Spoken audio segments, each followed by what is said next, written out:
En un movimiento sin precedentes, Irán ha atacado de forma masiva a Israel con centenares de misiles y drones, más de 300. Un ataque que, en la práctica totalidad, ha sido neutralizado, pero que supone un punto de inflexión. Un paso más en la escalada de tensión que vive Oriente Próximo. Irán ha atacado. ¿Qué va a pasar ahora? Soy Javier Atard, es martes, 16 de abril.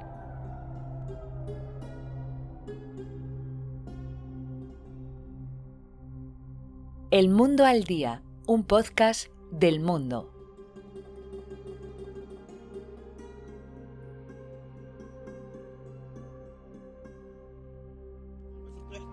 هاي درونات هاشم والله وانا بس خلينا نشوف ذاك يا عمي هذه هذا عقد على راحت اسرائيل اندهرت. Para que te hagas una idea, a Teherán y Tel Aviv las separan 2.000 kilómetros. Irán e Israel no comparten frontera, entre medias están Irak, Siria y Jordania, países cuyos cielos sonaron así el sábado. Este es el ruido de los drones suicidas iraníes, una especialidad de la casa. Una especie de enjambre diseñado para saturar las defensas israelíes con esa primera oleada a la que después siguieron los misiles.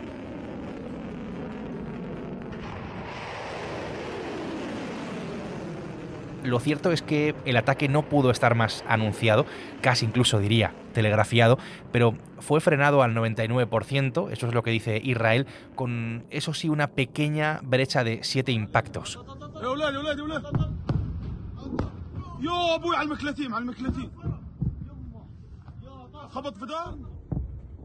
No ha habido daños considerables, sí máxima tensión, pocos daños gracias al sistema antimisiles de Israel, a la cúpula de hierro famosa y a la ayuda también de Estados Unidos y del Reino Unido, también de Jordania.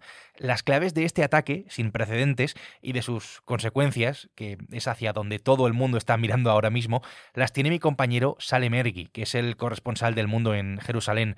Hola Sal, ¿qué tal? Hola Javier. Sal, esto es algo totalmente, en fin, sin precedentes, como estoy diciendo, pero ¿cómo se vivió? Cuéntanoslo, este ataque en la calle entre los ciudadanos en Israel. Los israelíes lo vivieron de forma muy especial porque algo inédito. Están acostumbrados a los misiles y proyectiles de Hezbollah desde el Líbano o Hamas desde Gaza, pero no a que la televisión de su país o las redes sociales les anuncien que en unas horas llegará una oleada de drones explosivos iraníes o que Irán ha iniciado un ataque con decenas de misiles balísticos y que están a punto de llegar. Yo, por lo que pude ver en las calles, estaban bastante vacías a última hora de la noche del sábado, aunque hubo, como siempre hay, bromas en las redes sociales y mucha ironía. En general los israelíes se lo tomaron muy en serio y se quedaron en sus casas. Desde los balcones de sus casas se podía ver cómo la famosa cúpula de hierro iba pues destruyendo todo lo que iba llegando desde Irán. Ese es el principal motivo, Sal, por el que, digamos, no prosperó el ataque. Estamos ante un sistema que se puso en marcha definitivamente en el año 2011, que localiza y destruye, a grandes rasgos, por explicarlo de esta manera, los misiles y cualquier amenaza aérea, incluso, fíjate, fuera de la propia atmósfera. Explícanos, Sal, cómo funciona esto exactamente. Israel creó con su tecnología y los dólares de Estados Unidos un escudo defensivo muy importante desde o a partir del ataque de Irak de Saddam Hussein en 1991. Es un sistema con varias capas, de los más sofisticados en el mundo, que intercepta drones, proyectiles, misiles. El sistema más famoso de este escudo es la cúpula de hierro, que cubre más de 100 kilómetros. Luego tenemos la onda de David, que es más moderna, más nueva y tiene un alcance más grande. Y luego, por supuesto, el sistema Hetz, que se llama, en hebreo significa flecha, es el más sofisticado y fue el que neutralizó gran mayoría de los misiles balísticos, ya que los intercepta fuera de la atmósfera. Todo ello es un sistema también muy caro, además de ser muy efectivo. Solo en la noche de la madrugada del sábado, para frenar la inmensa mayoría de drones, misiles de crucero y misiles balísticos, el coste total para Israel con el empleo de estos sistemas, fue de más de $1.000 millones.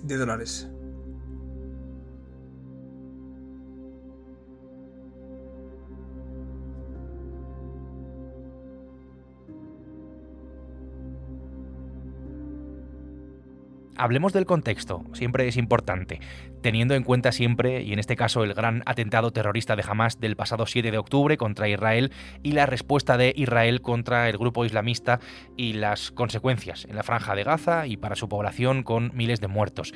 En este marco de grandes tensiones tenemos que fijarnos en un ataque al consulado de Irán en Damasco. Damasco es la capital de Siria.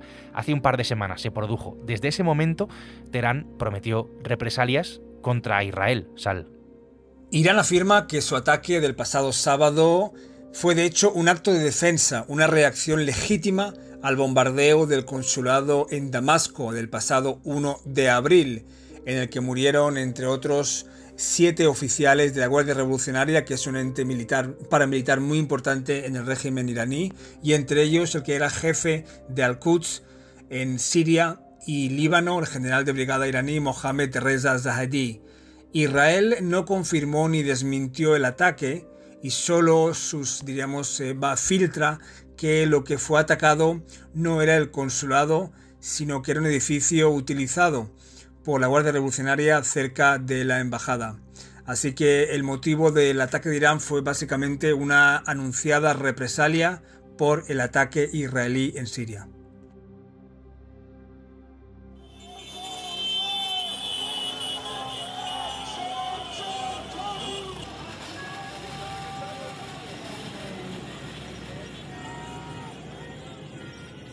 Un poco más de contexto. Así es como celebraban las calles de Teherán el ataque. Esto no eran aficionados de un equipo de fútbol celebrando un título, sino iraníes celebrando el ataque contra Israel. Esto da buena medida, digamos, de la situación entre estos dos países. Irán, también sus proxies en la zona, todas sus milicias aliadas, como Hamás, como Hezbollah, como los hutíes, como las milicias chiitas de Irak, son enemigos declarados de Israel. Están por la eliminación del Estado de Israel. Esto, Sal, nos lleva a explicar que tanto Irán como Israel son enemigos declarados y que no se llevan nada bien, que históricamente mantienen una disputa. Irán e Israel, de hecho, no tienen ningún tipo de conflicto territorial y es más, fueron aliados importantes hasta 1979. En ese momento tuvo lugar la revolución islámica iraní y desde entonces son grandes enemigos históricos, incluso ideológicos. Irán, de hecho, prácticamente no dice la palabra Israel, sino siempre llama o lo dice como el Estado sionista o el Estado ocupante o el cáncer o el tumor cancerígeno, y sus líderes desde hace años piden la destrucción del Estado de Israel o del ente sionista, como nos llaman, y alegan, por supuesto, la causa palestina, afirmando que Israel es la representación de la ocupación y por tanto debe ser combatido.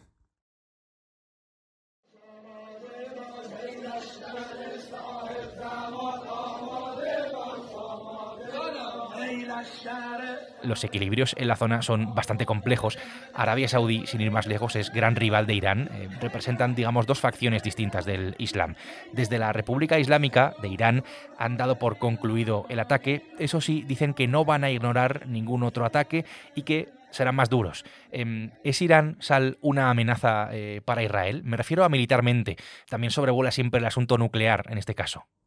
Si para Irán, Israel es la fuente y el origen de la catástrofe palestina y también la sucursal o una sucursal importante de Estados Unidos con todo lo que eso significa en la región, para Israel, Irán es una amenaza doble. En primer lugar, una amenaza existencial en el sentido de que Irán, por un lado, amenaza con destruir Israel y por otro aspira a tener armas nucleares. Y de hecho, en los últimos días afirmaron que se imaginen qué puede pasar si estos misiles disparados por Irán en el futuro tienen cabezas nucleares. Y la otra amenaza para Israel es la que estamos viendo en el sentido de que Irán ha construido en los últimos años un anillo importante de milicias en torno alrededor de Israel, ya sea en Yemen con los hutíes, en Irak, en Siria, por supuesto en Gaza con Hamás y Yihad Islámica, y en el Líbano con la milicia más importante que es Hezbollah. Y a todos ellos Irán financia y también les da armas.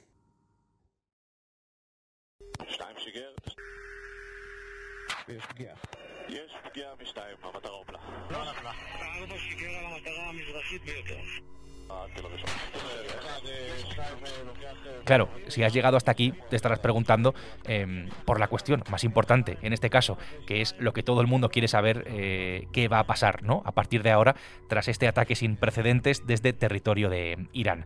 Para Israel, esto es de alguna manera una especie de declaración de guerra.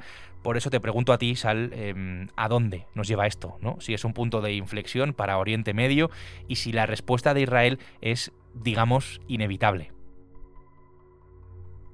La pregunta en Israel, en la región y también en la Casa Blanca no es si Israel va a contestar, sino cómo y cuándo va a contestar. Realmente, si el sistema defensivo israelí, apoyado por sus aliados de Estados Unidos, Francia y Jordania, y la acción de los pilotos jordanos defendiendo su propio espacio aéreo en Jordania, no hubiera sido tan exitoso y Israel hubiera tenido que registrar víctimas mortales del ataque masivo iraní, ahora mismo ya Israel hubiera respondido de forma contundente a nivel militar al ataque iraní.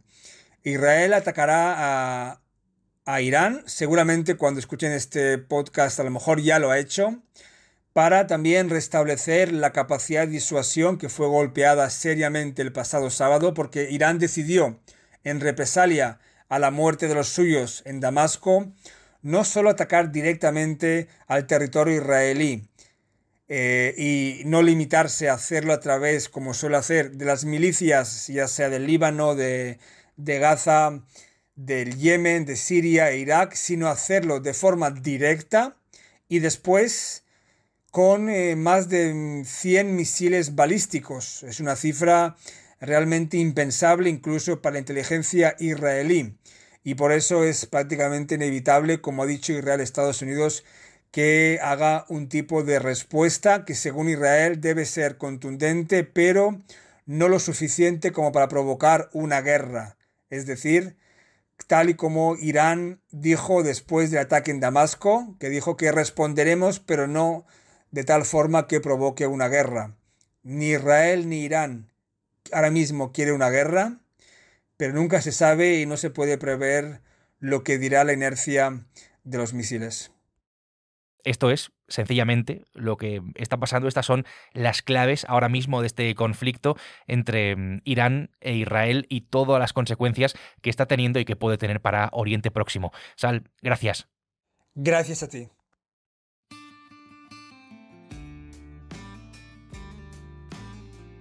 El Mundo al Día es un podcast que puedes escuchar en elmundo.es, en nuestra web y en las principales plataformas de audio en las que además te puedes suscribir. Sale Mergui ha hecho posible hoy este episodio. Nosotros volvemos mañana. Será miércoles. Aquí estaremos con una nueva historia. Hasta entonces, gracias por estar al otro lado y saludos de Javier Atard. Has escuchado El Mundo al Día, un podcast del Mundo.